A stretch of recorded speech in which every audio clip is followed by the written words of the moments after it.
Hey, everybody, welcome back. It's good to see you all again. It's been a few days, Penny, since we chatted. Yep. How are you doing today? Good. It's spring here. Everything's green, looking out my window at the forsythia blooming, and it's all good. Yeah, weather's getting very nice here as well. Um, we thought today that we would come back to a topic. This is episode 9 of the current season.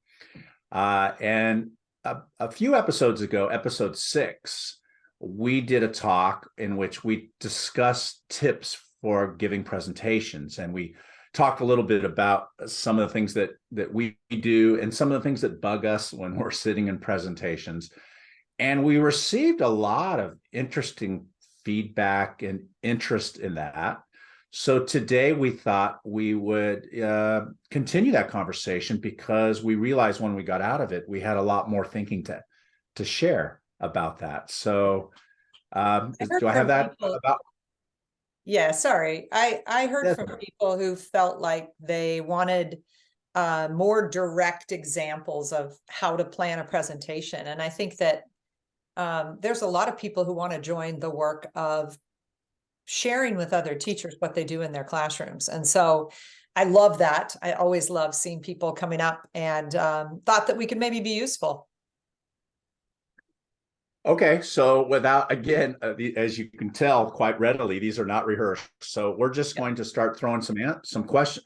We're going to start throwing some thinking out. So I'll start with one of the things that I do, Penny, and I know that you do as well, is sometimes I get into this idea of how am I going to frame this conversation, and often one of many techniques is that I'll use a question, like a central question, either for this chunk or even for the entire day. And I know for years we started workshops with that Pedro Nagura Yeah. question, which he says that we've been asking the wrong question. And the wrong question is, what can we do to raise achievement?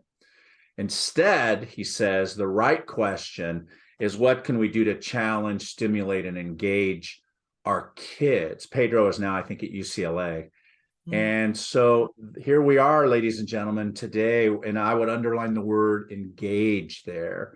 We're going to talk about the difference between, compliant reading and writing and engaged reading and writing. And so that question would frame the entire day. Uh, Well, I can remember I also, back up go one ahead. thing? I want Yeah, to yeah, go back ahead. up one little place because I think both of us always start with some kind of an informal, good to see you, a couple slides and my experience with you has been you often find something funny or lighthearted that will like get us all gathered around, hey, we're here together. This is who I am. This is what I do. And then a big idea or a question. Would you say that's true as well? Yeah, yeah. I think it's important that you establish who you are and where you work. Like if I'm sitting in the audience, who is this person and why should I listen to this person? And then you're right. I like to try to put a little humor. Off the top of my head, I think about I saw an ad once, Larry David sitting on an airplane, and one kid was playing with a toy on top of his head, and the guy next to him was asleep on his shoulder. And I photoshopped my head instead of Larry David's head in there. And so if I ever had a rough trip to get to someplace, I might show that, or a cartoon, or just something that's humorous to get people, kind of loosened up and ready to go. And it's funny because I think we both do this. I plan to have something, and sometimes there's nothing there. And I have stuff in my slides that I can go to, but there's like the spontaneous, it just happened. Like on my way here, I was having this conversation with the Uber driver, is always more effective because it's so natural and in the moment. And I was thinking about a time in Grand Rapids when my hotel caught fire the night before.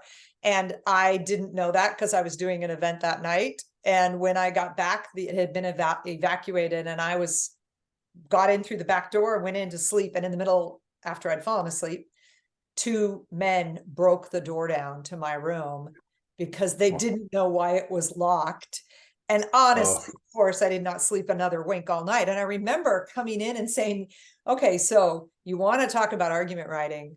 I'm going to tell you, my claim is this was the worst night I've had in a hotel. And now let's talk about what happened and then how would I organize that? And it was so natural to kind of frame the day around, believe it or not, this will be the only time you'll ever see me in this town because I will never come back. But that whole spontaneity of it, it like, Right. if I'm feeling nervous, it like chills me out, which is good. Yeah, you've reminded me of a couple things. Like when you said Michigan, like I was near Michigan State one time and their basketball team had just won a big game the night before. And so I'll Yes. start with a slide and I'll just say, I'm going to pander to you. Here you go. Let's get this out of the way. Let's all clap, right? So I would try to bring that in.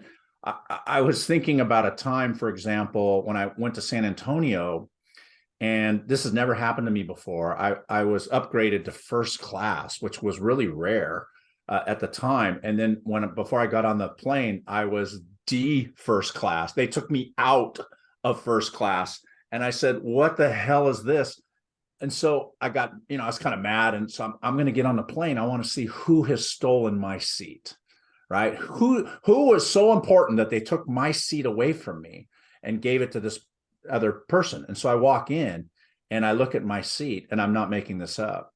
I was displaced by a penguin, an actual living penguin in a cage that was on its Oh, way just sitting with this little seatbelt on. That's a better story. on its way to SeaWorld. And so when I got to the presentation, I started with that joke, and then I worked the penguin into the day like 4, 5, or 6 different times. I can't remember. That's because I didn't get enough sleep, because the penguin crammed me back into, bad seat. And I would just kind of take that thread and just kind of keep it going throughout the day. That's funny. I wanted to show you an alternative here. So this summer I did this workshop without you because you were ill. And it was a webinar for Heinemann. And if you'll notice, it has the first 4 weeks of school, the title. We think a lot about title slides and what it should communicate because it's up there a long time in a room of people presenting. But then I started with this, what brings you joy, to get people talking, and showed them, of course, pictures of my granddaughters, art that I absolutely love, Bisa Butler, and then just had them turn and share with each other what brings you joy right now. And I think that's another, it's not funny, but at least it gets people talking and kind of chilling into the moment. So yeah, I think somewhere in there as well, we have to recognize, to the people who are sitting out there, your job is hard. We recognize how hard it is. And I always say, I've always given myself permission to fail, and given myself permission to not be Superman. Like you and I, we've always talked about, what are the four things that make kids better readers and writers, right? Volume, choice, modeling, and feedback.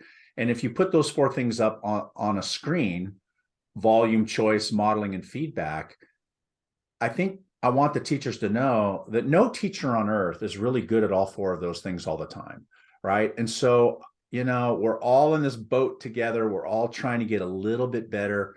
And hopefully today you'll walk away with something that'll help you tomorrow in your classroom.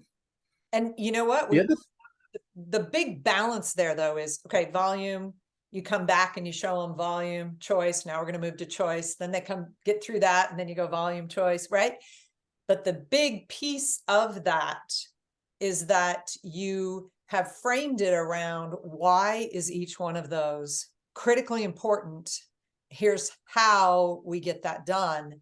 Because when I go to a workshop and it's only how, and it's not grounded in why, to me, that's just like getting a list of activities instead of really understanding and thinking about how important it is in learning.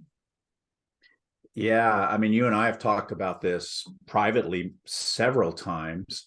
That's another thing I often do, is I start with the why before the how. There's 2 reasons for that. Number one is it helps the participants gather, sort of background, so when they go and try a strategy, they know why they're doing it.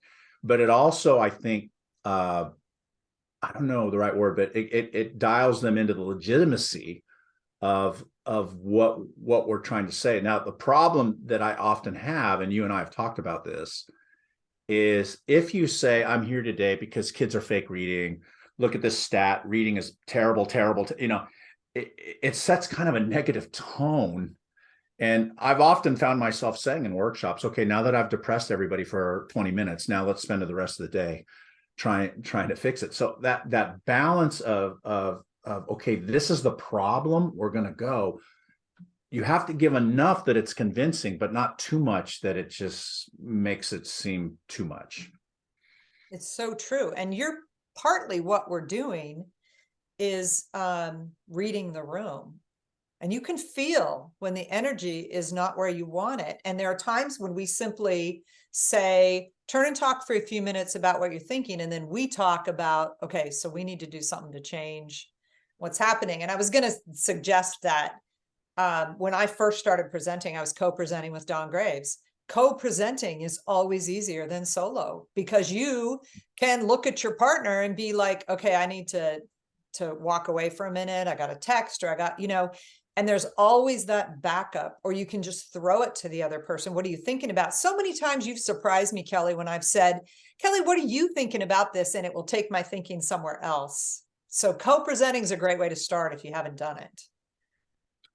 Reading the audience is a big idea. That's a big idea too. I mean, like, I will tell a joke that gets a good laugh, and then 2 days later, I'm in a different city in Texas and I tell the same joke and they look at me like, not funny.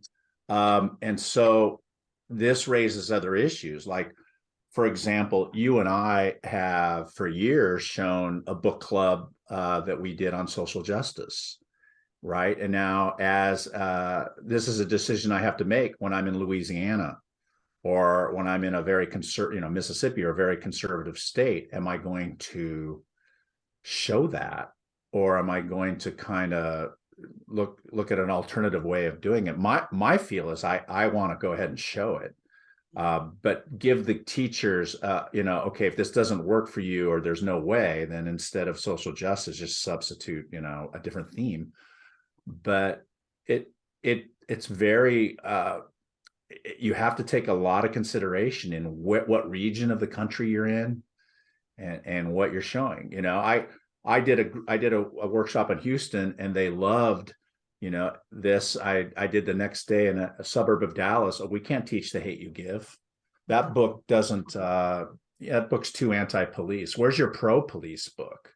Right. And so, you have to be aware of like where you are and how you're going to approach and handle that. I think is an interesting I think that thing to think about.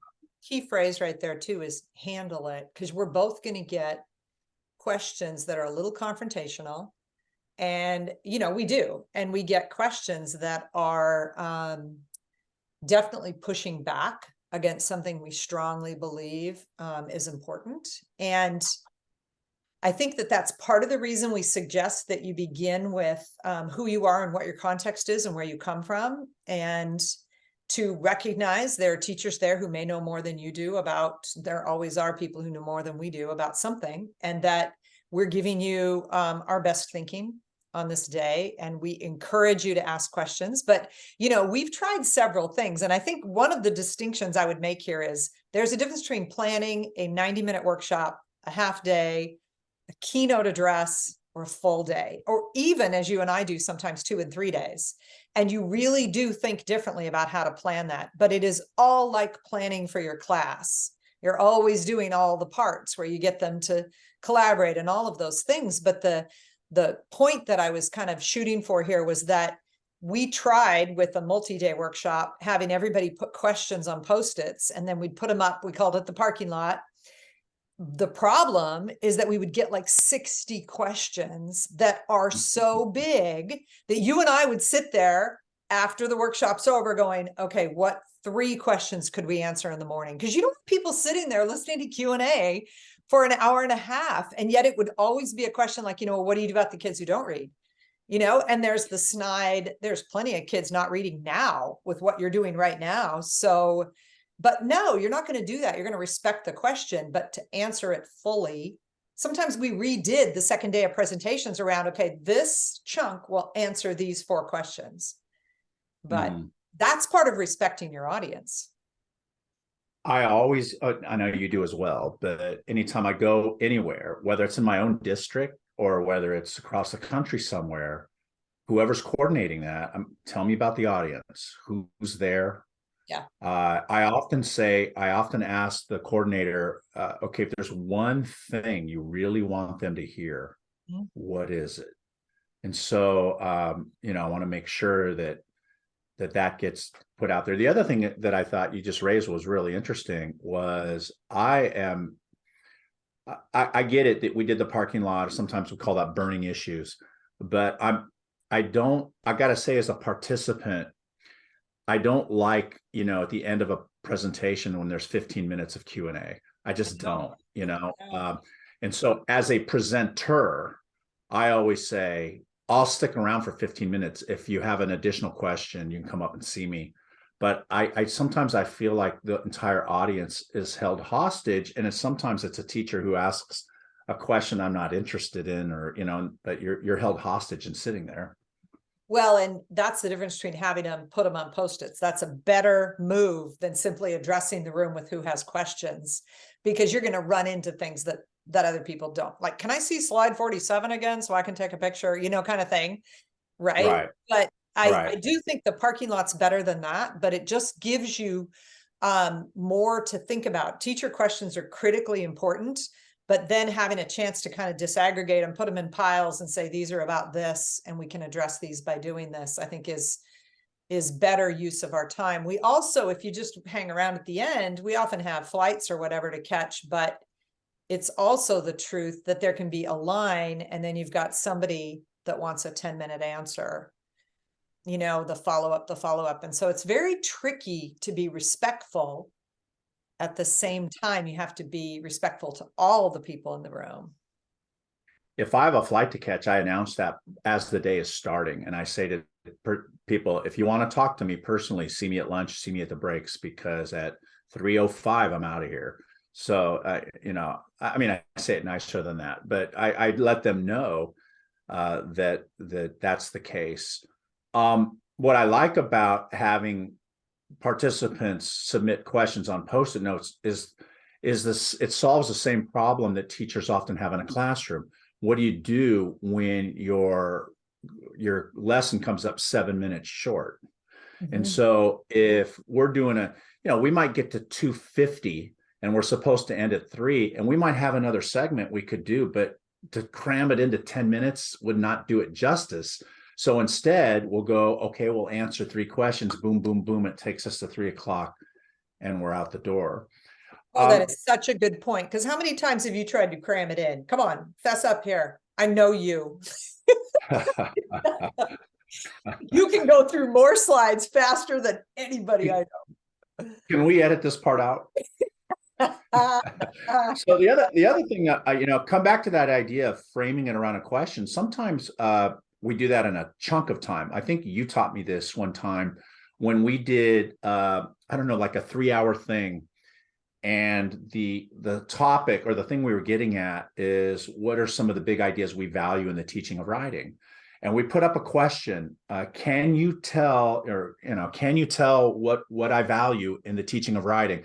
And then I say to the participants, I'm going to put this slide back up here in 3 hours from now. And in between those 2 slides, I want you to notice, you don't have to necessarily agree with everything, but I want you to notice what are the 6 or 7 or 10 things that we're going to model. And then that brings in the second part of this, is any point you're trying to make is much more deeply resonates with participants if it is accompanied by student work, by student examples of things that have come out of the classroom.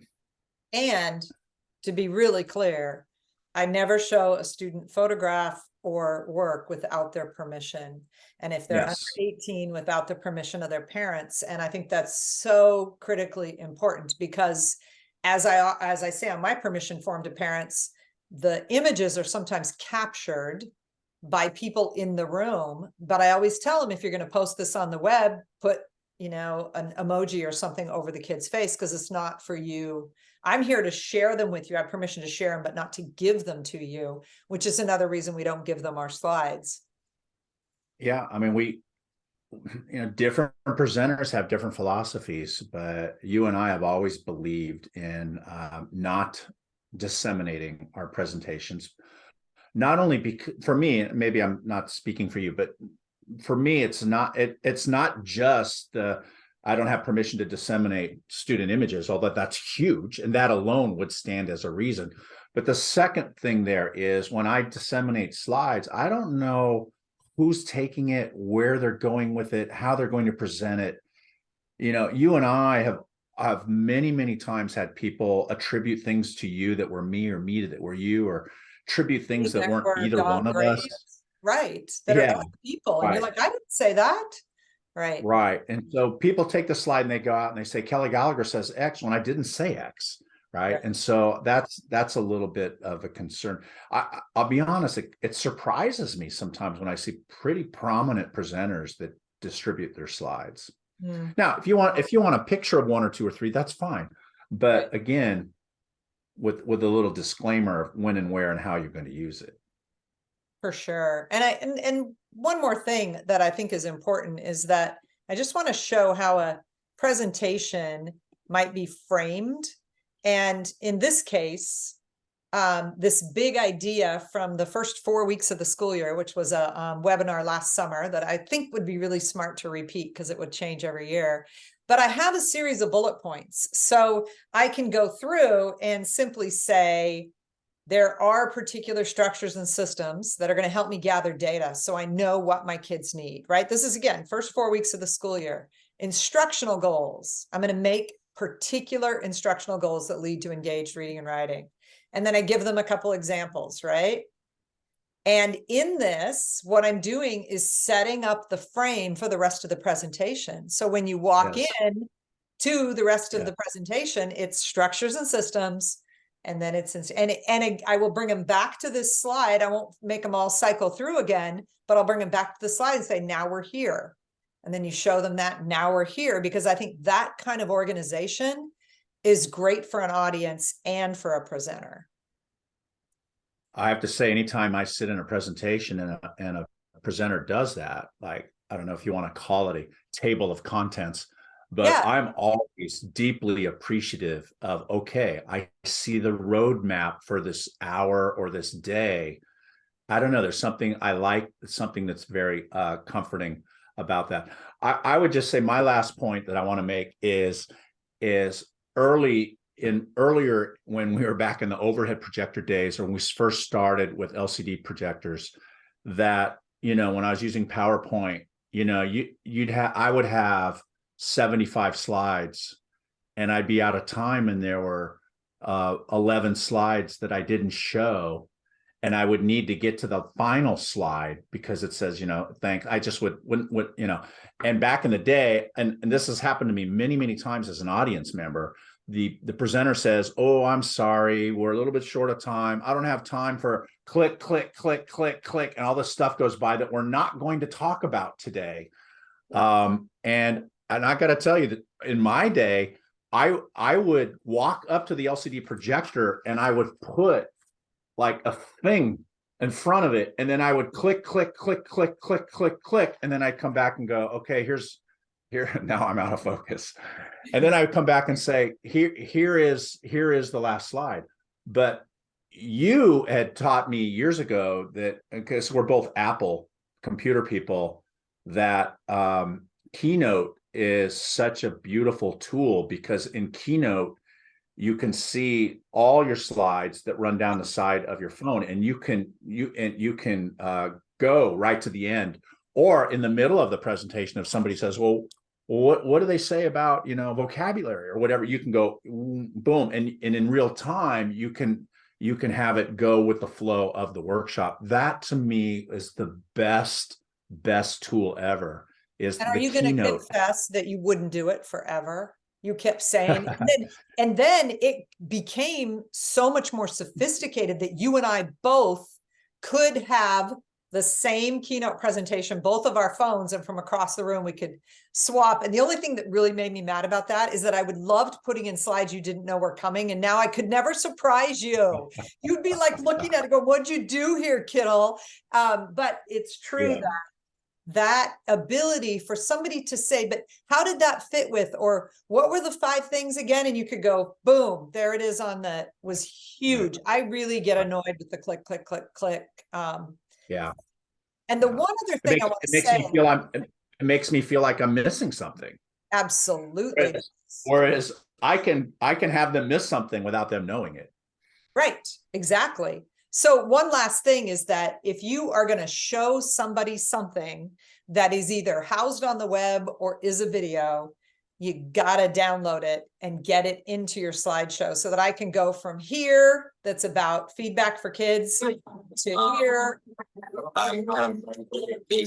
without missing a beat. I know, because I'm an audience member as much as I'm a presenter, that when the person goes, "Well, let me go find my Google Slides," and you're waiting 3-4 minutes because technology is so difficult in a room full of people, and you're just kind of like, "Oh, couldn't you download a copy so you had it available?" And then if you're going to like YouTube and it starts buffering, you're like, "Oh, you're missing the feel of it." Well, I think we've hit our time. Who knows if this will turn into a part 3? Probably not. But I'm glad we had this opportunity to come back to the topic because we had so much more to say about it. And I'll just say, look, I've given a lot of presentations that have fallen flat. Yeah. I don't want to pretend that, I'm completely, impervious here, but we've learned a lot from a lot of crappy presentations. And here's the other thing I would say: if you try a slide or you try a segment or you try a joke and it doesn't work, it's just like in something you try in a classroom, it doesn't work. It doesn't mean get rid of it. It means maybe approach it differently, maybe try it from this way or that way, or maybe the sequences. And then if it doesn't work 3 or 4 times, okay, then get rid of it. But often a really good lesson isn't good the first year or two, right? Or first lap or two. And even the whole idea of timing, like after you've done it a while, all habits, really perfect your craft. And so here we are both thinking about, how do we close this right now? And that's the thing, right? There's this sense of your language changes, your register as you're coming down to those last minutes. I want you to end with this. And what I appreciate that you just did was you bring it back to, we don't have all the answers. We don't know what the truth is for your students in your setting, but we believe that you will find them. If you can turn down the noise and really look at what you do well. I have many flops in presentations where I would look back and I would think, why did I think that was a good idea? I just couldn't do it. And so it's like anything else. Perfect your craft and take your words into the world. It's continuous improvement. Absolutely. We're pretty busy this week, so we're not going to be back this week, but on early next week, we have a very special guest. We have a special guest with a new book out that we're excited to a new book. So it's Kylene. Thank you, everybody. Thank you, everybody, for joining us today. We hope you have a great rest of the week, and hopefully we'll see you next week. Absolutely.